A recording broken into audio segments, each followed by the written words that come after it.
Welcome to Agri-Pulse Newsmakers, where we aim to take you to the heart of ag policy. I'm Spencer Chase. Our guest this week is North Carolina Republican David Rouzer, who stops by for a chat about the Farm Bill and where things stand on government funding. But first, here's this week's headlines. Grocery prices are up for the second straight month, according to the latest Consumer Price Index. Prices were higher in the meat case and bakery, while egg, dairy, and cereal prices all fell. Egg prices are seeing the sharpest decline, down by more than 18% over the last year. The overall CPI was up by more than 0.5%, mainly due to a rise in gas prices. The Department of Labor wants to add more layers of protection and more timely pay increases for workers enrolled in the H-2A visa program. A new proposed rule from the department would add new protections for worker self-advocacy and guard against retaliation to make the recruitment process for foreign workers more transparent. The department also wants new wage rates to be applied immediately, rather than weeks later after publication in the Federal Register. DOL plans to hold a 60-day public comment period on the rule.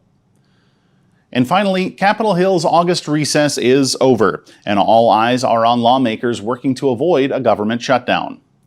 If Congress cannot pass the appropriations bills that fund the government by October 1st, there will be a government shutdown.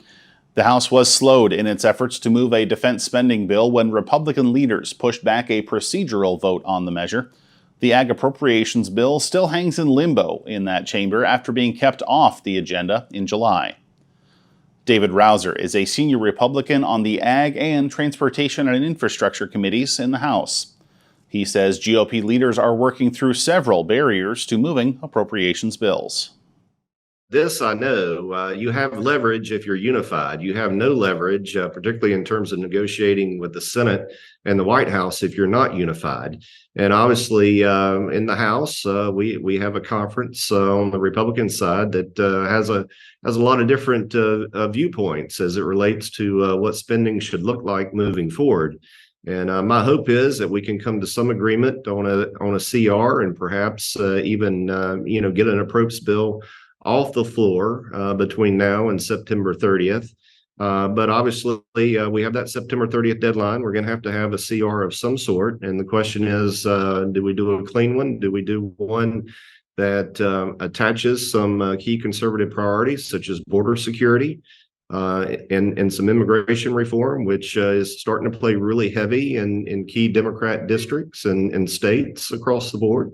So we'll just have to wait and see how this plays out. But obviously, that's the fundamental question of the day. And if I had a crystal ball, I'd probably resign from Congress and go make a lot of money. So obviously, that September 30th deadline you mentioned is right around the corner. Should folks in rural America be worried about the prospects of a government shutdown? Well, I think it's certainly possible, if not probable, given where we are today. But I still have confidence and belief that we can get something worked out by September the 30th. That certainly is the desire of the vast, vast, vast majority of the Republican conference. And of course, our margin is very tight. So we need more than just a majority of the Republican conference. We need almost all members of the Republican conference to come to agreement. So zooming out from this specific appropriations package and process and looking at, spending more broadly, the Farm Bill, of course, under consideration. I want to spend quite a bit of time talking with that subject with you, because we look at the Farm Bill being under development within the House Ag Committee and the Senate Ag Committee. And a lot of folks are pushing ideas that are frankly going to cost money and more money than you've got in the Farm Bill. And so if some of these priorities are to be pursued and new money is potentially going to be added into the bill, how would Republicans go about justifying something like that in a climate where there's so much concern about federal spending, so much consternation about government programs within the Freedom Caucus wing of your conference? Well, first of all, a really good, strong farm bill, and the farm law does need to be reauthorized, obviously, and strengthened in accordance with the new challenges that growers across the country face. Obviously, that's going to require some more funding, and obviously, policy is dictated by the amount of funding that can be found. And I know our chairman and others are looking for additional funds so that we can make improvements to that safety net.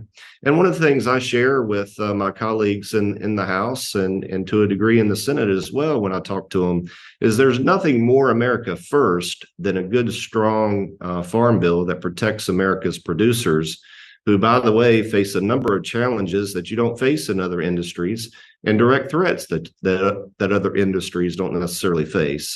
Farmers, there's a lot of X factor out there, not just weather, not just pests, not just disease, non-tariff trade barriers, currency manipulation, unfair trade practices, you name it, that our farmers and farm families have to overcome on a daily basis in order to make ends meet and survive. And so a good, strong farm bill is very much America first. And I think it's important to stress that all along the way. We'll have more with Congressman David Rouzer right after this.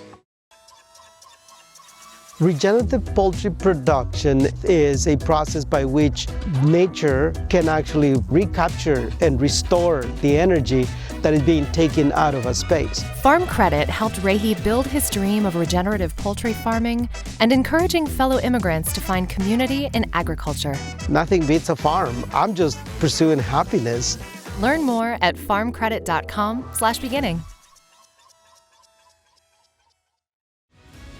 At Clean Fuels Alliance America, we're working toward a future of clean energy now that will make our members proud. We serve as the clean fuels industry's primary organization for technical, environmental, and quality assurance programs, and are the strongest voice for its advocacy, communications, and market development. With industry-leading programs and incentives, Clean Fuels Alliance America is actively moving the clean fuels industry forward toward a brighter future. Welcome back. North Carolina Republican and House Ag Committee member David Rouzer says he has many producer-centric priorities headed into Farm Bill reauthorization. Strengthening that safety net. And of course, when we do our visits all around the country, our ag farm bill listening sessions, adjusting that reference price seems to be a strong consensus point among farm families all around the country. And so I think there's going to be great emphasis, on that. I think a number of members have a number of different, items that they would like to see included in the farm bill. But the basic structure in terms of preserving crop insurance, enhancing the crop insurance products that are out there, and the safety net that's out there, I think that's the main focus, and that's where the additional dollars, are going to go. Mm-hmm. Let's drill down on one specific provision and one specific marker bill introduced on the Farm Bill, and that's the EATS Act, a piece of legislation that you co-sponsor. Of course, that bill, for those that might not be familiar, would override provisions like California's Proposition 12 and the animal housing standards that it requires of pork producers in your district looking to sell into California. But it's one of those things where maybe the political spectrum is not a straight line, it's a circle, and you've got folks on the far left and the far right maybe in alignment, in opposition to that bill, as folks on the far right express some states' rights concerns. How do you go about overcoming those states' rights concerns in your efforts to work that bill into the Farm Bill? The one thing I would say, and I would find it hard to disagree with this, is if a farmer has complied with all permitting, all regulatory, issues, good farming practices, et cetera, there ought to be some legal safe harbor there, so to speak, where, they can sell their product in any state, in the union. I definitely think there's a interstate commerce issue there. Obviously, the Supreme Court, looked at it a little bit differently. And of course, in North Carolina, we've experienced, where trial lawyers come in and they try to take down, key industry segments. And so part of my viewpoint is based on that experience in North Carolina, as well. But hopefully we can come up with a bipartisan solution there that's incorporated in the Farm Bill. My assumption is, and I know the chairman is committed to having a bipartisan bill come out of the committee. Once it comes out of the committee and hits the floor, we'll see what happens. And particularly if it's an open rule and anybody can offer any amendment, it may very well go the way of the NDAA, where it came out very bipartisan out of committee. When it hit the floor, a lot of poison pill amendments ended up being adopted, and so it ended up being more of a partisan vote. on the NDAA. Farm bill may take a similar track, but the key is to get something out of the House so that we have something to negotiate with the Senate on. I want to wrap up very quickly here on a very complex subject here, but the Waters of the U.S. rule. We saw the Biden administration drop new language on that. I wonder, with their new final rule, what do you think should be the role of Congress in getting farmers a definition that they can understand, that they can rely upon, and that is simple to negotiate and understand in farm country? Yeah, well, there's a pretty strong divide, in Congress on what a waters of the U.S. Should be. Most of us on the Republican side, the conservative side, that represent the vast majority of planted acres all around the country, I might add, are very much attuned with the Scalia version of what that WOTUS definition should look like. Obviously, the Sackett decision we felt was a very good move. Very positive outcome. The new rule that is in effect now complies with the bare minimum that the Supreme Court ruling put in place. But I think there's still a great deal of ambiguity and with respect to some aspects of it. And I think ultimately you're going to see a number of lawsuits, and this probably get relitigated all the way back to the U.S. Supreme Court for further clarification. Congressman Rouzer, thanks for joining us. We'll be right back to hear from this week's panel, but first, our Hannah Pagel walks us through some trade promotion figures in this week's Ag by the Numbers. The Market Access Program and the Foreign Market Development Program are two of the most familiar ways to promote American agriculture overseas. MAP funding is currently capped at $200 million annually, while FMD funding is limited to $34.5 million. Let's take a look at MAP and FMD funding allocations for fiscal year 2023. MAP funding topped $175 million this year. Some of the biggest checks went to the U.S. Meat Export Federation and Cotton Council International. For FMD, funding topped $27 million, including nearly $7 million to the American Soybean Association and just under $4 million to U.S. Wheat Associates. Leaders of the Senate Ag Committee have asked USDA to consider using the Commodity Credit Corporation to support ag export promotion. Using the CCC could be even more critical if Congress does not pass a new farm bill by the end of the year. Bill Thompson has more in his story on agripulse.com. For AgriPulse, I'm Hannah Pagel. Who mapped the soybean genome? You did. Who's replacing the petroleum and asphalt? You are. Who created biodiesel that increased your income 63 cents per bushel? You again. When you pool your resources through your soy checkoff, you're making sales, you're making breakthroughs that all come back to your bottom line. That's you. That's who, as your soy checkoff. Moving soy forward, moving you forward. Farmers are always there for each other. We shed tears together, we celebrate together, but we also grow together. Farm Bureau is the largest general farm organization in the country. We have the farmers' back. If you're a farmer and you're not a member, we would welcome you into our Farm Bureau family. And if you want to know more about agriculture, come be part of this great family. Welcome back to Agri-Pulse Newsmakers. Excited to be joined by two panelists to help us digest the week's news, joined by MacMillan of Invariant and Deb Calhoun with Waterways Council. Appreciate both of you taking the time to join us. And Ann, I want to go to you first because we look at the fact that this week in particular, the month of September, haven't seen a ton by way of legislative action, which really you could probably say for a lot of the year. And this was a year when folks were maybe looking at moving a farm bill, doing some other big legislative activity. I guess I say all of that to ask you, how has your farm bill timeline changed throughout the year, and I guess where does it sit now? My farm bill timeline hasn't actually changed all that much. I have been saying since the beginning of the year that I thought this to do it by September 30th was going to be optimistic at best. And so I had already been mentally preparing myself, my clients, the folks that we work with, that end of year at best. I still am looking into the first or second quarter of 24, to be quite frank.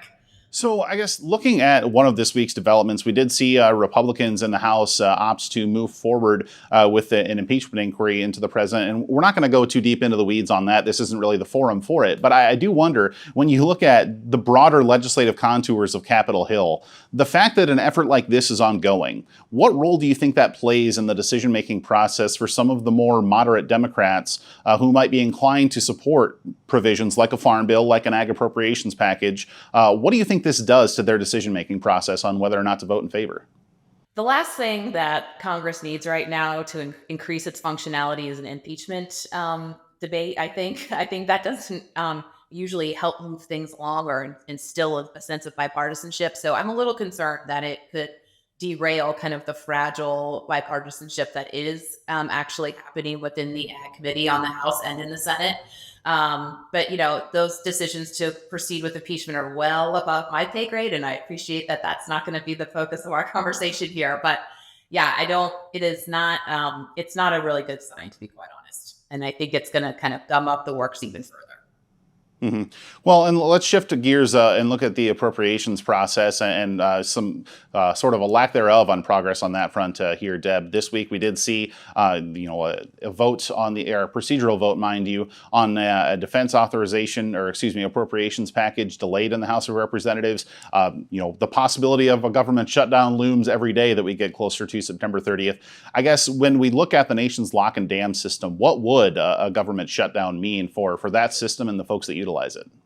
Well, a shutdown would be extremely detrimental to the inland waterways, every navigation project, and really every infrastructure project that is under construction throughout the country is in risk of, like its namesake, literally being shut down and all work stopped. But I think equally problematic for the inland waterways is the idea of enacting a long-term continuing resolution, because CRs use what is called the least of rule for the Army Corps of Engineers Civil Works budget. So in the President's 24 budget request, FY24 budget request, the Army Corps of Engineers requested $0 be spent on inland waterways construction. And so essentially they said they didn't have the capability to do meaningful new work in fiscal year 24, citing workforce challenges and supply chain delays. So really a long-term CR would mean that until our energy and water appropriations bill is enacted, $0 would go to inland waterways navigation project construction. We'll have more from our panel right after this. Did you know Agri-Pulse has all your favorite podcasts, including Open Mic, Newsmakers, and Drive Time? Take us wherever you go. Subscribe at agripulse.com or on Spotify, Google Play, or Apple Podcasts. Agriculture Future of America is a nonprofit building transformational leaders in food and agriculture. AFA prepares college students to join the workforce as innovative and engaged young professionals who will shape the future of agriculture. Head to agfuture.org to find out how you can get involved. It's not as simple just to wake up one day and go, I want to be a conservation farmer. You're changing how your farming practice is done. You're changing your operation. Farm Credit supported John and Kelly Watley as they shifted to more sustainable farming, improving the environment where they farm and live. Learn more at farmcredit.com/climate. Welcome back. The nation's lock and dam system has long struggled to get adequate government funding for proper maintenance. But Deb Calhoun with the Waterways Council says there has been some progress on that front. The Corps has been woefully underfunded for many, many years in its civil works mission. So our Waterways Council's mission is to advocate for full and efficient funding for the Corps to be able to maintain and modernize the lock and dam infrastructure on the system, which is so critically important to our ag community and to all of our shippers of key commodities, and certainly to the nation and to competitiveness in the world market. So, over the last 10 fiscal years, we have seen appropriated funding on the rise. Healthy amounts going to the Corps, and also for operations and maintenance that funds the key work that we're seeing happening now in terms of dredging and low water situations that are occurring throughout the system right now. So that's a good sign. And yes, we received $2.5 billion in funding in the IIJA, the infrastructure bill, which was a great shot in the arm for the inland waterways. We're used to dealing in M's, not B's. So $2.5 billion was terrific. That was a 400% increase above the last infrastructure package, which was in 2009. Let's take things outside of the DC Beltway for a second here. In terms of the actual operation of the system, we have seen water level issues in recent years. I'm wondering, as folks look to get their grain out of the fields and harvest this fall, are any potential concerns that your members are telling you about in terms of getting that grain down to export terminals here this fall and winter? Well, we are seeing low water again, about a month earlier than we have seen it in the past. However, the Corps, as I mentioned, their dredging operations very proactive. So they are dredging about 11 hot spots that are popping up and that sort of continue to pop up. We had historic low water last year as well. The Coast Guard is working very well with the Corps and with industry to make sure that light loading is taking place on barges. There are some 24-hour restrictions in place where traffic stops while dredging of those hotspots can take place. But, even in historic conditions last year, every product was delivered to its buyer. And so we expect the same to happen this year. Mm-hmm. And I want to wrap up the conversation with you because there's no shortage of things to watch on Capitol Hill. Maybe not necessarily legislative progress, but behind the scenes activity, public statements from key figures. What are some of the things that you're going to be keeping a close eye on as you gauge the prospects for legislative action, specifically on rural issues between maybe now and December 31? What do you think are going to be key factors for the rest of the year to watch? Well, I think with respect to the Farm Bill in particular, it's money. So I'm watching very closely what the four corners, particularly Chairwoman Stabenow and Chairman Thompson, are saying about money, because I do think that is the real hang up right now in order to advance the ball and really get down to start brass tacks negotiating on the Farm Bill. So that's one for sure. I agree. I think that with others here today that the government shutdown would be hugely problematic to a number of rural priorities, from everything from locks and dams to national parks to, rural development programs. And I think, we need to keep a very close eye on how long and how widespread a government shutdown would be, and really keep a close eye on those impacts to rural America. 2 legislative weeks on Capitol Hill yet to figure out that prospect, whether or not a shutdown is going to be taking place. We will be watching that very closely, as will Ann and Deb. Folks, thanks for joining us. We'll be right back with more Agri-Pulse Newsmakers. But first, our Hannah Pagel walks us through some priority projects for the nation's lock and dam system in this week's Map It Out. The Army Corps of Engineers is responsible for upgrading and improving the lock and dam system in rivers across the country. That system helps grain and other exports flow down to the nation's ports, and key farm inputs and other imports can come back up. But much of this infrastructure is outdated and badly in need of repair. The fight to secure funding for those repairs is an annual debate on Capitol Hill. This map shows some of the Army Corps' highest priority projects. They range from Pennsylvania to Illinois to Kentucky. Most of what you see are plans for newer, bigger locks. Other projects might include things like dredging the river. With upgraded locks and deeper rivers, more cargo can be transported, which means more goods can reach the Gulf of Mexico and more profit for farmers across the country. For Agri-Pulse, I'm Hannah Pagel. Who mapped the soybean genome? You did. Who's replacing the petroleum and asphalt? You are. Who created biodiesel that increased your income 63 cents per bushel? You again.